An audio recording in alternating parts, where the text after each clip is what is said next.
Welcome to another episode of Behind the Dreamers. I'm Jennifer Loading, and we are talking to the achievers, the creators, the magic makers, and the dreamers. These are our friends, these are your friends, and they are living the extraordinary.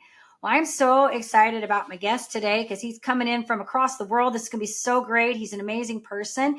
He is a former senior mentor for world-class peak performance guru Tony Robbins. While they're part of that California-based team, he generated tens of millions of dollars in sales for Tony Robbins events worldwide. So you guys are going to be in for an incredible treat. I've been able to speak to him off camera, and he's just an awesome human being. But before I get him on here, we need to do a quick shout out to our sponsors. So today's episode is brought to you by Walt Mills Photography. If you are a creator needing post-production, consultation, or promotion, Walt is your guy. Whether short films, YouTube films, photography work, or a new headshot, Walt can help you find a solution to match your needs. To learn more about him and his work, you want to go to photosbywalt.com. All right, this is going to be exciting. All right, so my friend Mo Salami is an online, yes, let's go. He's an online marketing expert, international keynote speaker, and certified life coach. He speaks multiple languages, which I just think is amazing.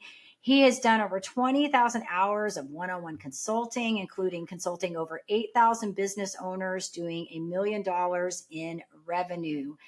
This was for business results or for their personal fulfillment. As an online marketing expert, he helps experts grow or scale their online businesses while creating their ideal lifestyle. So you are speaking my language, Mo. I love what you do. Welcome to the show. We're so excited to have you here.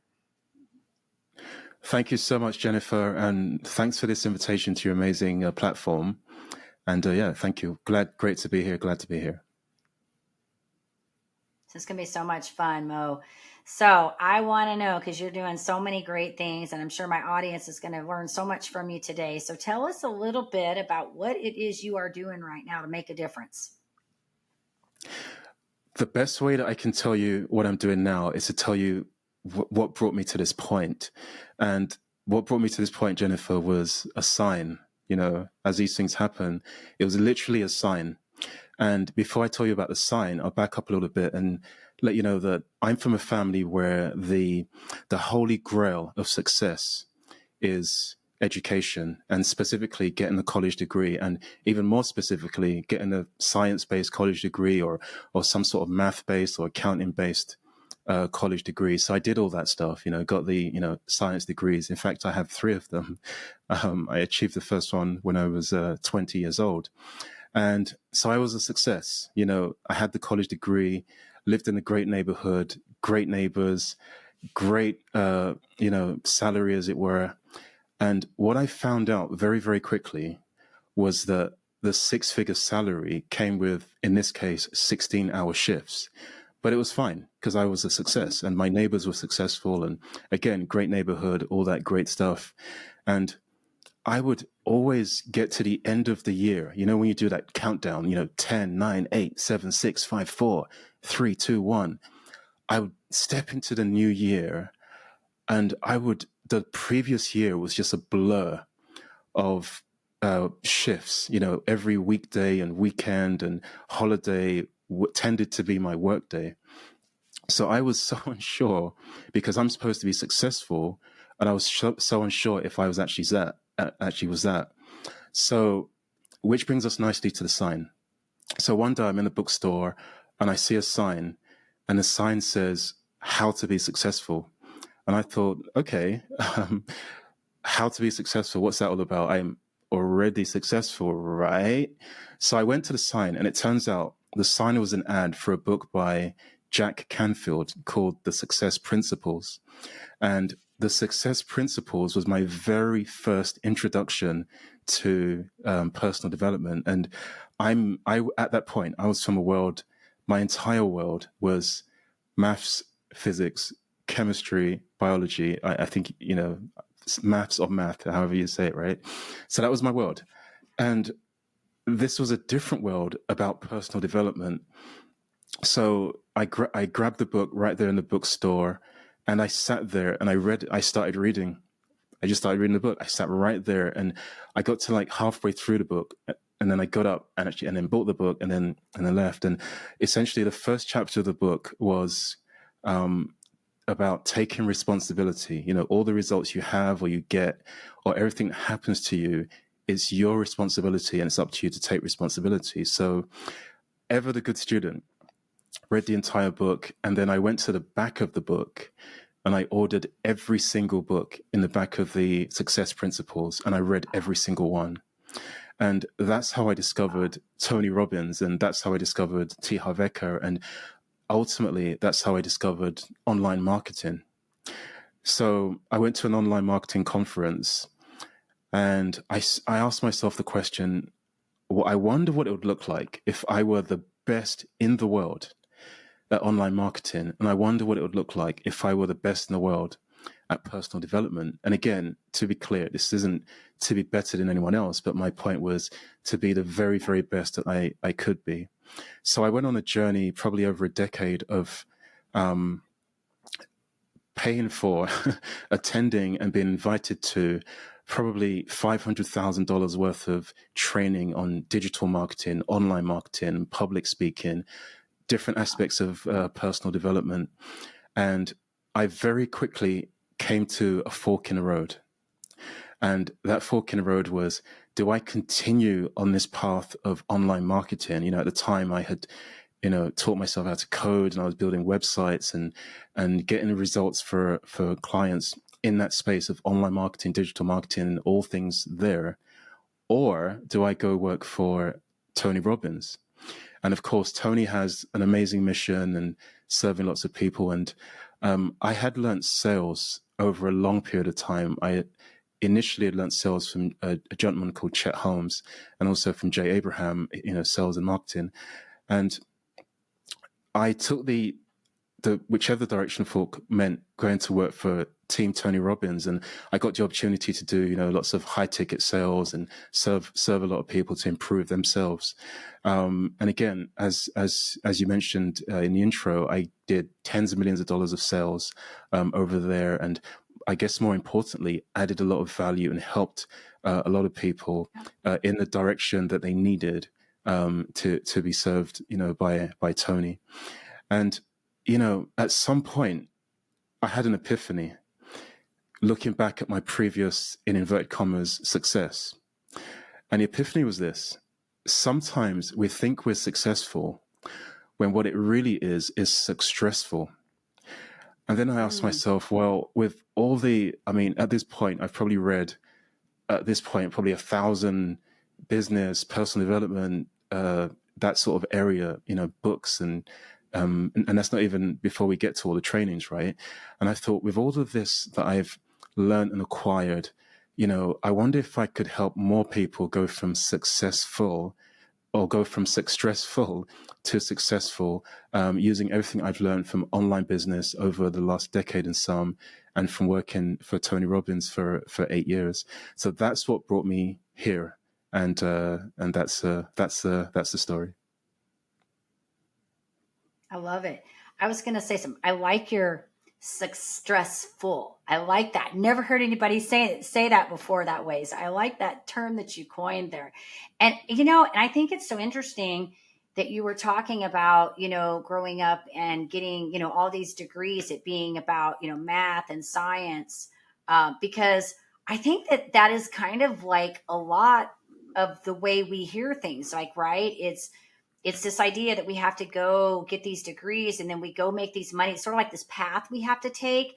And then I've talked about this many times in other episodes, like we go our whole lives, and I'm not saying me because I'm not doing that, but a lot of people do. They go their whole lives, they get this degree, they're making great money, and they think they're successful. And then they wake up one day and they realize they're not really all that successful because they're not happy, right? Like they're just living sort of this shell existence. And so I think it's awesome that you recognize that. And I know you're incredibly smart just by when you told me 3 degrees, I'm like, you are, that is crazy.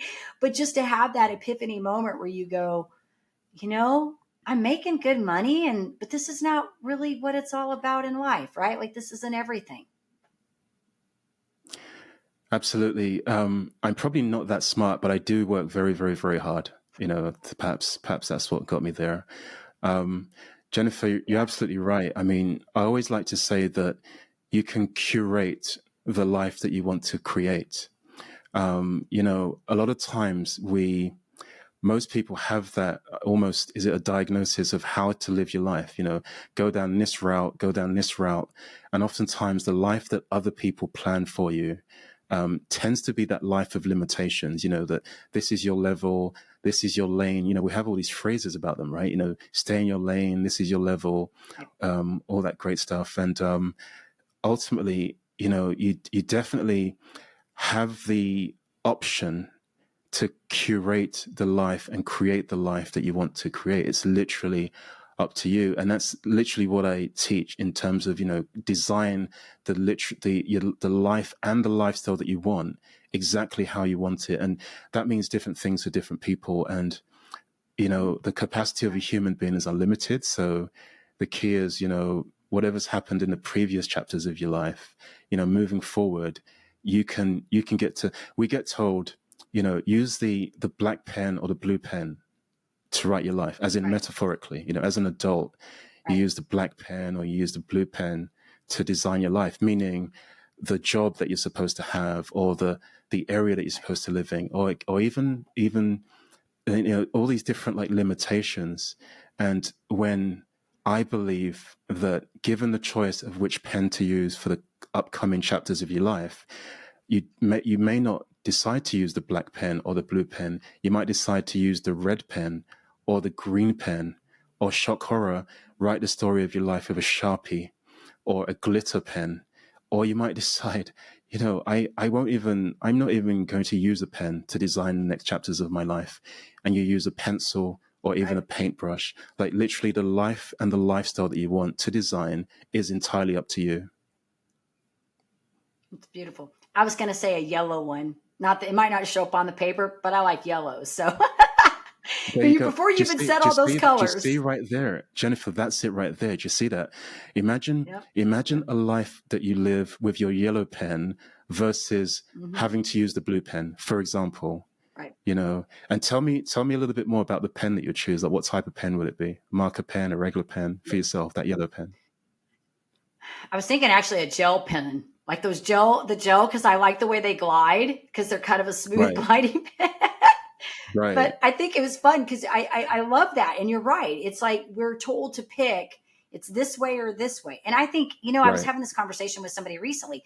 Life is not black and white, right? Like there's gray. There's gray. And it can be whatever you want it to be. But we always think it has to be this way or this way. But there's a middle lane, right? And that's what I love about what you're doing because we get to help people find what's that middle lane you want to create. Absolutely, absolutely. And again, you just said it right there. Like a lot of times we're told it's this way or that way, the blue pen, the black pen, the left or the right. It's one of those ways and that's it. And, you know, imagine that for yourself, that life with a yellow pen, and the type of pen that you wanted as well. It's just more, um, it's just more interesting writing with the gel pen if that's the one that you picked, for sure. Mm-hmm. I agree. I agree. I love it. Well, and the other thing that I really like about what you've done is that you've spent the time, because I think in this space, in this coaching space, there are a lot of coaches out there. And I don't ever like to talk bad about anybody because I think we're all on our own journey, right?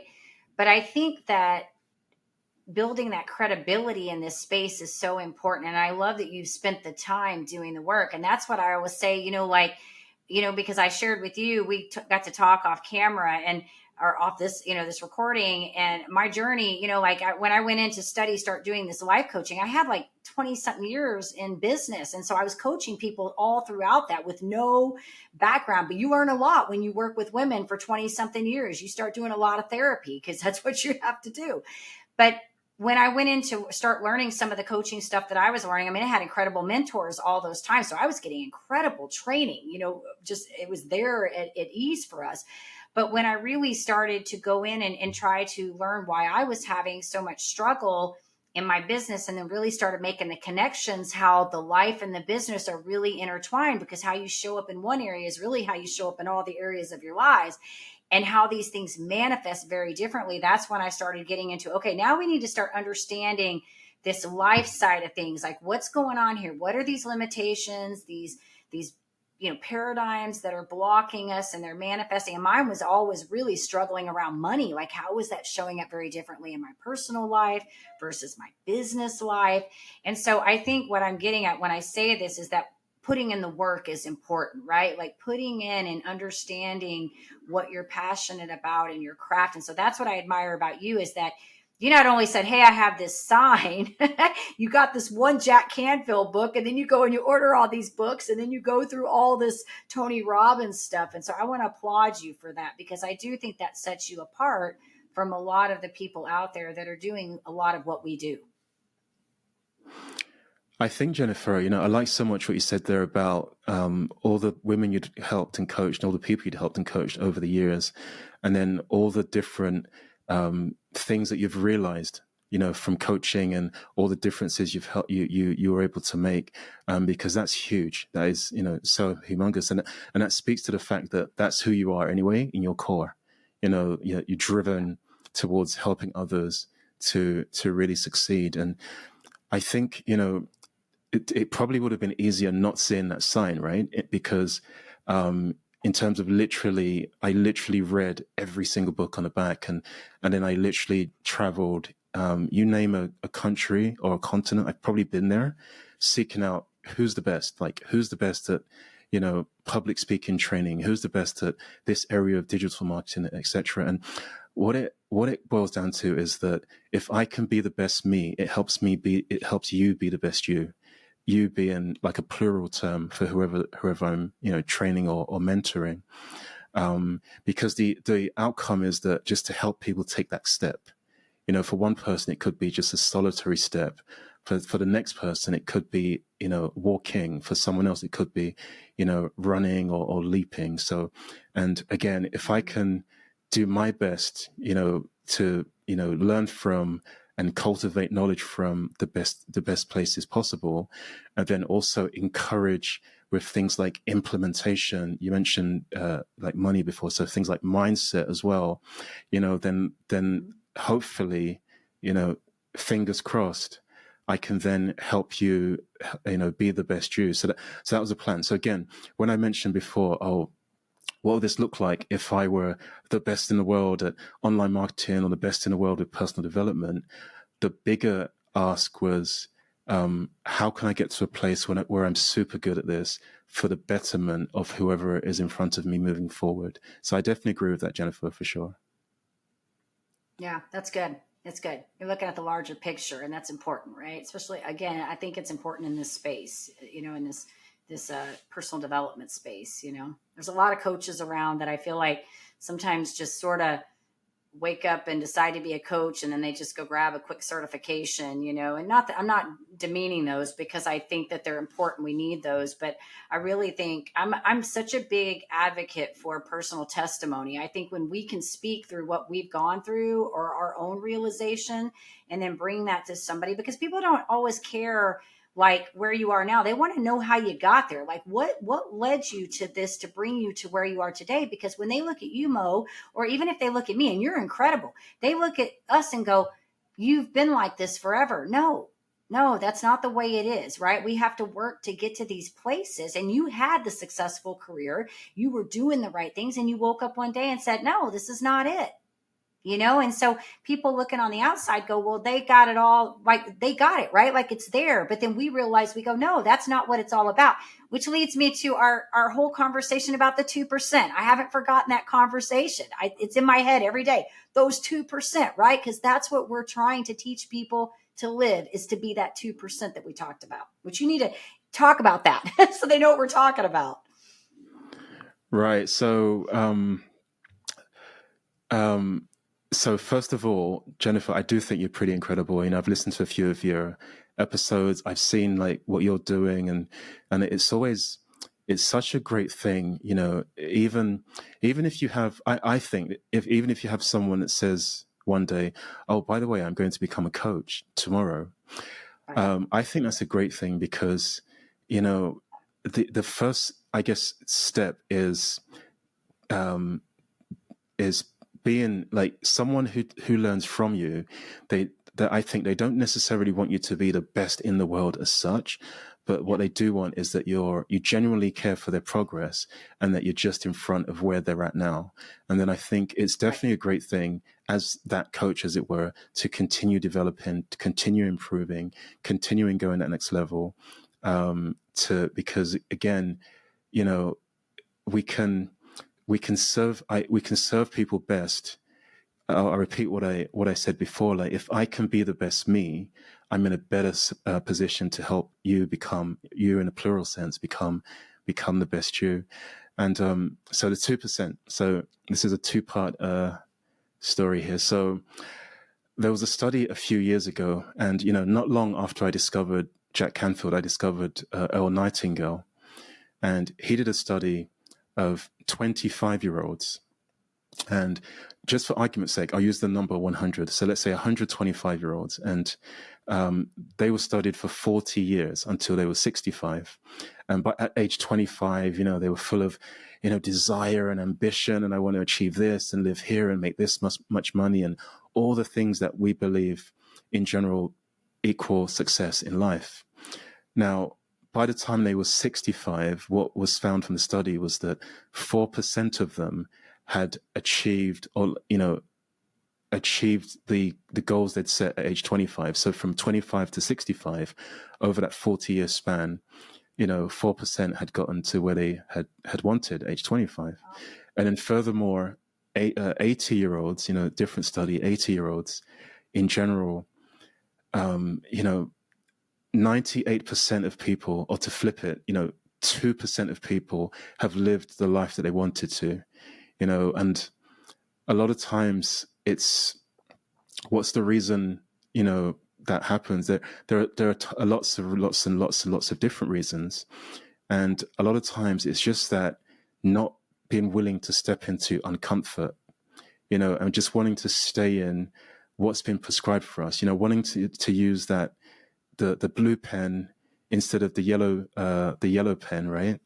And it's like, the uncomfort part is uncomfortable just for a little while. So, it's just that, like, really finding the resources, coaches and mentors and trainings and books, perhaps, and the knowledge part is great, of course, but then the implementation part is even better as well. So those things sort of added together, obviously in a bit of a better structure, get people to leave that 98% who are unfulfilled ultimately, and then to join that 2% who are leading the life they want, or that 4% by age 65. So it's really, really interesting because most people, they tolerate living a life they loathe, but they won't put themselves out there to create a life that they love. So that's what it boils down to a lot of times, I think. You gave me chills, Mo. Mike, you were talking about that. And thank you for sharing that, because when we talked, I have not forgotten that conversation. Every day I'm like, 2%. That's what we're working on, the 2%. You don't want to be in the 98 because you don't want to be living that life of mediocrity. You've got to step out, take the yellow pen, right? I love it. It's funny because it's a future-paced challenge, right? Because in real time, imagine that. So in real time, you think you're successful, or one thinks they're successful, and then there are these. Then we literally have all these things we want, and we open the drawer and we put them in the drawer and we shut the drawer and we call it a bucket list, right? And we go, I'm gonna do this and I'm gonna do that and I'm gonna do this but I'll do it next year, or the year after, and then 10 years go by, 20 years go by, and it continues.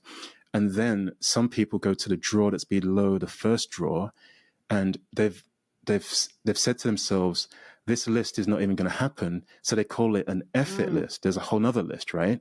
Where they go, ha, ha, ha. And it's an interesting one because at some point the epiphany arrives that, oh, you mean I could have done all those things, and so it's just about in real time saying, okay, here's how I want the life.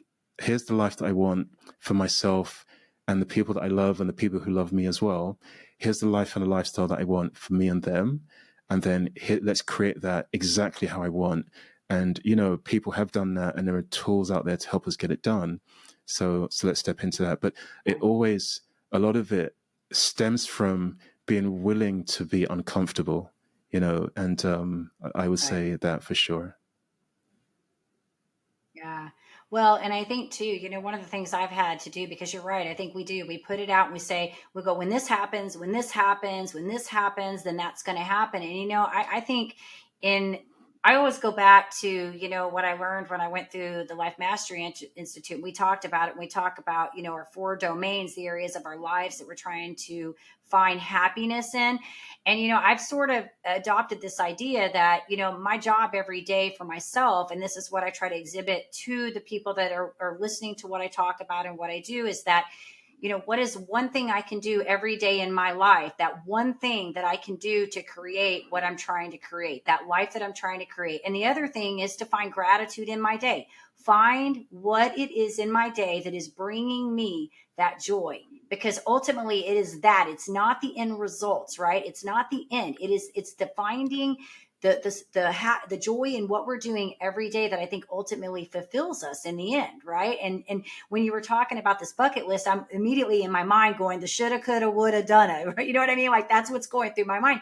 And who wants to be that way at the end? We don't want to be the shoulda, coulda, woulda, right? We want to be, we did it. We did it. That's what we want. Exactly. I mean, the great thing about results is that it means that you had a go. So you literally said it just there, Jennifer. Like, we have all these things. We have the coulda, shoulda, woulda, the bucket list, the other list, all that great stuff. And then the great news is we have tomorrow to get it done, right? Let's get it done tomorrow. I'll do that next year, next time, next season, next quarter. And, it's the getting a result says you had to go. So you don't like look back in the future. Like, in the future, you don't look back and go, oh, I wonder what would have happened if you went for it. Right. That, oh, you either achieved it, surpassed it, or almost got to it. Or even more beautiful is that you got halfway there and you realized that, oh, there's this other direction that I need to be taking. And then the first directions that I did helped me do that other direction, helped me, pivot or go in that other direction. So then all of a sudden you lose that attachment to the result, for sure, do the best you can consistently, but you lose that attachment to the result. But then you went for it, you took the actions, and, for sure. So it's certainly about that, I would say, just like really, really going for it. Yeah. This is good. This is good. Mo, I wanted to ask you a question. So maybe because obviously a lot of people, I mean, we get other people that are listening to this. We get a lot of entrepreneurs and professionals that are listening to this, and they're like, they're in that space where they're trying to achieve, and we want them to push them into that work towards that 2%. Let's get them, achieving and living the life that they want to live, right? Like, that's what I would say. That's why my business, it's life by design, is we're trying to create the life that we love, right? And encompass all the things that we want. So you've said so many good things here, but maybe what's one thing they could do, like right now, maybe a step or something they could take, advice or something you'd lend them to push them maybe into that space? I know it's all encompassing, but we need something. What's one thing to push them into the space of the life that they want to lead? Yeah. What's something they could do? To decide it and design it. So first make the decision that, this is the life that, do you like the way I incorporated your podcast name in that, by the way? First of all, decide, like, make that decision that, there's a life I want to lead. If it's not the one that the pathway you're on at the minute, and decide that, okay, I'm going to go for it. And then the second part is to design it and get some real clarity around, all the different areas that, even almost do like a cloud, like a wish, like I guess almost like a word cloud of, this is what I want. This is where I see this area of my life. This is what I want, in terms of my loved ones, I should say, and perhaps, how I want the family life to be. This is where I want to live. If I want a second home, this is where it will be. If I don't want a second home, that's great too. If I want to move, this will do this. The number of hours, that's a huge one. If how many hours I'd like to work ideally, what value I'd like to bring into this world, which then, leads to, the amount you're able to earn, perhaps, or revenues and so forth. So design it with specificity, and it doesn't usually, if we ask ourselves, what is the answer to a question? A lot of times we say we don't know, but then the next question becomes, I know that you don't know, but if you knew, what would be the answer to the question? Because typically we know the answer, but it's usually limiting beliefs, or I can't, or that sounds great, but there's this whole list of reasons why I can't do it. So, grab that yellow pen, for example, and, the pen that you choose, and then just describe and design exactly what you want. And then the next step is just to take a step, just take one step in the direction of it. It doesn't have to be everything, but literally, like, what is one action you can take, towards that? And then I would say that one of my mentors, Tony Robbins, my favorite quote from him is, never leave the site of making a decision without taking action. So this speaks to that, like, to, making that decision for exactly what you want, minus any limitations. If it's car you want, or a vacation that you want, or free time you want, or if you have a hobby or a passion, that you really want, like, really get specific, and then take one step in the direction of getting that done. I would say that's the first step. It's good. It's good. All right, I want to ask you one more question, Mo, and this is kind of a fun question. I don't ask this all the time, but sometimes I like to ask this question because I just think you're a neat, amazing person, and I love what you're doing, and I kind of like just your journey, your switch, because I think coming from, a background of having, math and science be kind of the core, because I studied accounting. So I can kind of relate to this. I never like to say I understand, how somebody feels, but I could say I can resonate with what you're saying. And then moving into this into this entrepreneurial space, and also this personal development space, which is so much about our thoughts and the way we perceive things.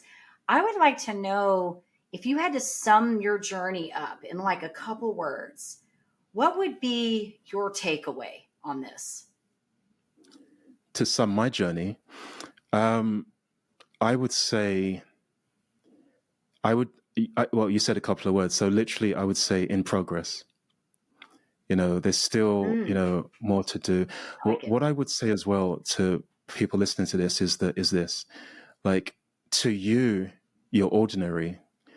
And then to us, you're extraordinary. A lot of times it's a normal, I guess, human trait to have that, imposter syndrome feeling, or I'm not enough, and all that great stuff. And if you're doing well in one area of your life already, you have these amazing competencies and skill sets already, and this could be if you're in a corporate role, if you have your own regular business or your online business, or even, or if you're someone who's a stay-at-home parent, for example. To do those things requires some really great skill sets and amazing competencies already, right? But oftentimes we forget all those great things we've done, and we go, oh, I'm just filling the blank. I'm just a. So again, I repeat, to you, you're ordinary. To us, you're extraordinary. And if there's that next step, you've discarded the black or the blue pen, and you've pulled out the yellow pen in this instance, and you've decided, here's the life and the lifestyle that I'd like to design.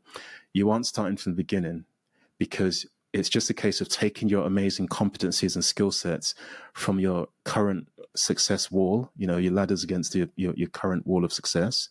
And then if you're moving it to the other wall, it's just, you'll be using those same competencies, but just using it towards a different objective, and then we add, some mindset pieces, some strategy pieces, and voila. So, so a lot of times we forget all the amazing things we've done, and we just think, we're starting from the beginning, but oftentimes we're not. You know, if you're an amazing parent, if you're an amazing you know, at work, for example, if you're amazing in another area of your life, there are some amazing competencies there. Some of them are even unique to you as well, that you shift to this other new thing. And then all of a sudden you become amazing over there because of the new strategies and the mindset pieces, but then you bring your own uniqueness to that other area as well. So I just wanted to mention that as well, you know. Yeah. It's awesome, Mo. Thank you so much. You're incredible. So what I do want to ask you is if our audience wants to get in touch with you, they want to learn more about you, your work, what you're doing, follow you, where would you like us to send them? So what I would say is this, you know, what I teach is that you can create the life and the lifestyle that you want to create. You literally can. And the way we teach that, there are lots of ways to get there, of course. And the way that I teach that is two ways: via the impact that you can have and fulfillment. So the way we teach impact is via having your online business. So perhaps you love what you're doing currently, and then having a side hustle online business that brings in 6 figures is the way that you want to go. Or perhaps you want to go all in with you know, you have your own mission to serve your own tribe. You want to go all in with your own online business and head for that, you know, mid 6. I never really like to mention like numbers like that, but maybe you want to go feel like your mid 6 figures, or you have your own like target and you want to go all in with that. So we teach that with the outcome of you having the impact you want. You know, a lot of the limitations for people tends to be, you know, financial. So the fact that you're putting a lot of value out there into the world for your tribe hopefully gives you some more financial options. So we teach that, you know, online business. The other way is that at the end of the success, remember, which we're being successful versus, you know, successful. At the end of the success, what people tend to find is that at the end of the impact, what people sometimes find is that they're not fulfilled. So I also offer, you know, personal development coaching and high performance coaching as well. So to that end, if you go to mosalami.com/free call, I do offer a free strategy call. On the strategy call, you'll get a ton of, you know, really great value for sure. And then by the end of the call, we can determine the next direction for you, and or if we're a great fit to work together. So mosalami.com/free call. And if you're wanting to, you know more about me in general, just go to mosalami.com/blog. So those are the ways. mosalami.com/free call. We got it, Mo. Very good. Well, you've been incredible. Thank you so much for sharing with our audience. I love what you're doing. Keep inspiring, keep doing your thing. You're doing great stuff. And so I just want to say thank you for your contribution in making the world a better place. You're welcome. Thank you for this invitation, and it's an honor to be a guest on your podcast. Thank you. And of course, we do want to say to our audience, if you enjoy the show, check us out over on Apple, give us a rating over there, hit that subscribe button on YouTube so we can keep sharing all these incredible stories. And as I always say, in order to live the extraordinary, you must start, and every start begins with a decision. You guys take care, be safe, be kind to one another. We will see you next time.